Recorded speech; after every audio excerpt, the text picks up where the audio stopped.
Modi inaugurates high-speed internet fiber network between Chennai and Andaman and Nicobar Islands.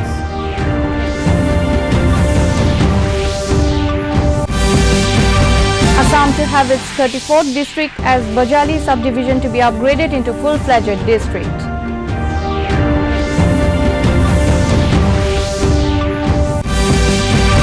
COVID-19 cases on the rise in the region. Meghalaya sees 38 new cases in the last 24 hours.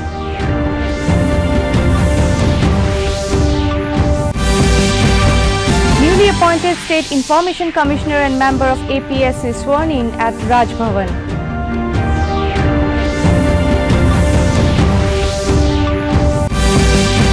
And Meghalaya government constitutes committee to study new national education policy.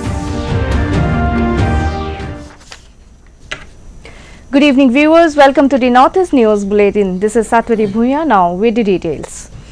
Prime Minister Narendra Modi today inaugurated 2300 km submarine optical fiber cable network between Chennai and Andaman and Nicobar Islands. Modi said this project is Union government's commitment for ease of living. This project will boost tourism in the islands and expressed happiness for completion of the project before deadline. The cable project is running 2,313 km under sea between Chennai and Port Blair at the cost of 1,224 crore rupees, by which 7 islands of Andaman and Nicobar Islands other than Port Blair will be connected. Modi said this is an Independence Day gift for Andaman and Nicobar Islands people and that it is a big day as the people will get all the benefits of digital India. Prime Minister emphasized that the tourists who will travel to the islands will also be benefited by the digital initiative. Information and Technology Minister Ravi Shankar Prasad was also present on the occasion.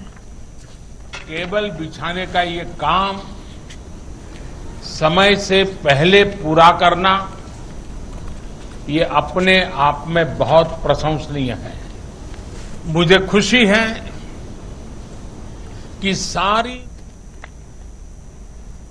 Assam to have its 34th district as decision was taken to upgrade the Bajali subdivision into a full-fledged district by the Council of Ministers during the State Cabinet meeting held today at Assam Administrative Staff College. Assam Parliamentary Affairs Minister Chandra Mohan Patwari stated it while briefing the media after the Cabinet meet. He further said 10 officers posts along with 85 other posts for a new district have also been sanctioned by the Cabinet. Patwari mentioned other important decisions taken by the Cabinet, which includes increment of remuneration from 900 rupees to 12,000 rupees for 161 honorary librarians and remuneration from 550 rupees to 9,000 rupees for 153 helpers. He also said private educational institutes must get approval from concerned government committee in connection with fixation of their fee structure, as Cabinet has passed the Assam Non-Government Education Institution Regulation Fees 2020 rules. State Cabinet also passed Assam Street Vendors Protection of Livelihood and Regulation of Street Vending Scheme 2020 along with State Cattle and Buffalo Breeding Policy 2020. In the Northeast Corona update, many states in the region are witnessing a rise in COVID-19 cases. In Meghalaya, 38 more persons, including 29 civilians, tested positive for COVID-19 on 9th August. As per the official data, Assam has 58,837 cases with 42,325 recovered and 145 deaths, while Arunachal Pradesh has total number of 2,155 cases, 1,482 recovered and 3 deaths. Manipur has 3,753 cases, recovered 2,044 cases and 11 deaths. Meghalaya has 1,062 cases, recovered 490 and 6 deaths. Mizoram has 620 cases, recovered 298 and no death. Nagaland has 2,781 cases, recovered 904 and 8 deaths. Sikkim has 866 cases, recovered 494 and 1 death, and Tripura has 6,208 cases, recovered 4,443 cases and a total of 42 deaths. In the Corona update from Assam, through a tweet by State Health Minister Himanta Biswa Sharma, not less than 1,734 patients were discharged on the 9th of August. This is consequently for the second day that such a large number of patients have been discharged in a day. With this, the total number of discharges now stands at 42,325. As per data, the total number of COVID-19 cases stands at 58,837, out of which 16,364 account as active patients, while with 5 more deaths reported in the last 24 hours. The death toll of the state has now increased to 145. However, in another information from the State Health Department, today onward, all COVID patients preferring to stay in home isolation shall be given a pulse oximeter and first-line supportive medicine completely free in Guwahati city. The telemedicine services through 104 shall also be activated. The scheme shall be extended to other cities soon. In the corona update from the country, India's COVID-19 cases have crossed the 22 lakh mark today with over 62,000 new cases in a single day. However, it is also seen that simultaneously the recoveries too have surged to 15,36,259 with a record 54,859 people recovering in the last 24 hours. With this, the recovery rate in the country is almost 70%. Meanwhile, the total number of cases in the country now stands at 22,17,645, out of which 6,34,945 account as active cases, while the nationwide death toll rose to 44,499. India has achieved a remarkable feat by performing more than 7 lakh tests of coronavirus samples in a single day on 9th of August. Union Health Ministry said, continuing the streak of more than 6 lakh tests in a single day for several days, India's tests have grown exponentially. The ministry said states have been advised to firmly focus on comprehensive tracking, prompt isolation and effective treatment. Several meetings have been taken in the past week to engage with states' data showing higher fatality rates. Health Ministry says recovery of more than 15 lakh has been made possible because of the policy of testing aggressively, tracking comprehensively and treating efficiently. COVID-19 infection still remains concentrated in 10 states that contribute more than 80% of the new cases. In the latest on corona across the world, total number of cases stands at 2,40,921, while 1,29,11,386 recoveries have been recorded so far. However, the death toll globally now stands at 7,34,247. Meanwhile, United States still leads the tally of COVID-19 with 51,99,444 cases, followed by Brazil with 30,35,582 cases. The newly appointed State Information Commissioner Samudra Gupta Kashyap and member of Assam Public Service Commission APSC Debeshwar Malakar today took the oath of their offices at a function held at Raj Bhavan in Guwahati. Assam Governor Professor Jagdish Mukhi administered the oath for both the constitutional posts. The brief ceremony was conducted by Chief Secretary of the State Kumar Sanjay Krishna, which was attended by Deputy Commissioner of Kamrup Metro District Bishwajit Pegu and other higher officers. Later on, while talking to DD News exclusively, the APSC member Debeshwar Malakar said he along with his whole team in his office would stress on holding its exams timely.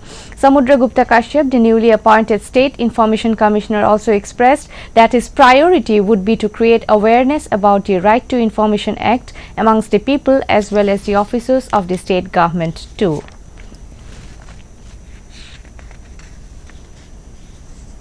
Meghalaya government has constituted a committee to study the new national education policy.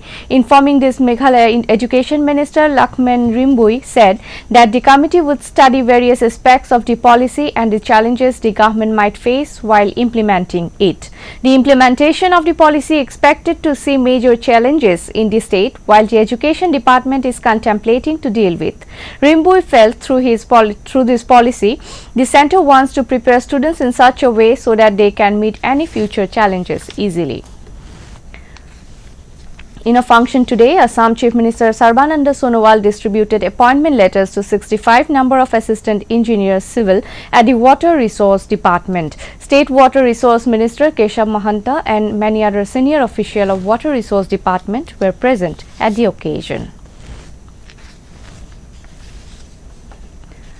Massive fire breaks out in Jorhat, 2 killed and 3 seriously injured as firefighters from Jorhat, Tiok, Titabar, Moriani were placed into service to tame the fire. Firefighters from ONGC Air Force were also roped in to douse the inferno that completely gutted Singhi scooters on 9th August night. 75 years old Satyanarayan Agarwal and his wife 72 years old Gautami Agarwal succumbed to their injuries while they jumped from the building to the adjacent Bhogda river to save themselves. The 3 injured have been taken to Assam Medical College, Dibrugarh.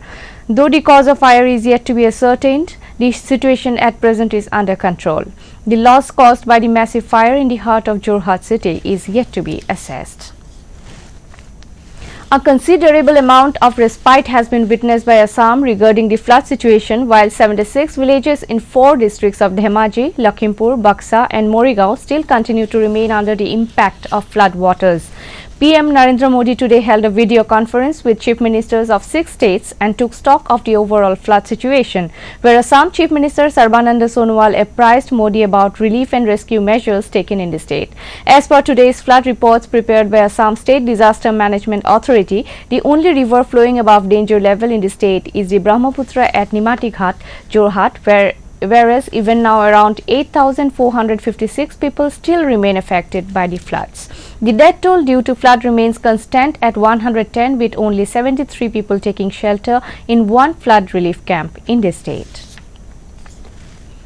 The Ribhoi District Administration has refuted a recent allegation being made by some Ribhoi-based organizations that corona patients were denied the basic facilities at Corona Care Center in Nongpo. Terming the allegation as baseless, the Deputy Commissioner R.M. Kurba said that the district administration is working at its best to meet every demand of the COVID-19 patients. Kurba said that a few COVID-19 patients were creating problems at the Corona Care Center.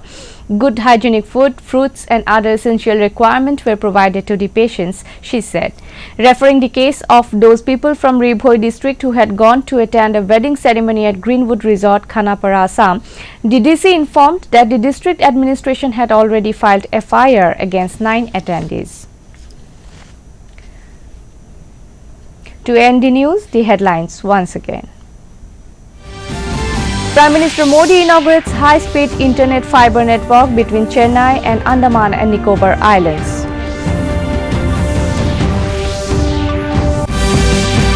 Assam to have its 34th district as Bajali subdivision to be upgraded into full-fledged district.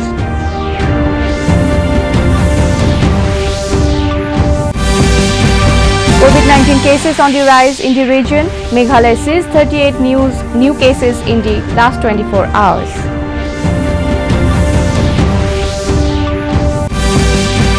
Newly appointed State Information Commissioner and member of APSC sworn in at Raj Bhavan.